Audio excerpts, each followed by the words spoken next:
عندنا زيكوات في حكومتنا بفايده تمشي باش تمشي لهم باش تقول لهم يقولوا لنا الحكايه هذيا، يقول لك لا خويا نحن تاعنا غدوه نجيو غدوه نجيو غدوه نجيو غدوه نجيو، لين نهار قلت له خويا اش فما تمشي نشكي بيكم، قال لي خويا برا نمشي نشكي، مشيت للوزاره في بتاع البيئه تاع وين باب حر غادي وين نجي كما ترك،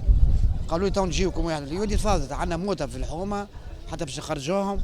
عيب معناها قالوا لهم يجينا عندنا قريب شهر ونص. فيضانات بطبيعتها ما عندنا حتى شيء حاجه شنو ما بينا معروفه، يا اخي عندنا حاجه جديده نحن في تونس ما عندناش فيضانات بطبيعتها ديما فيضانات،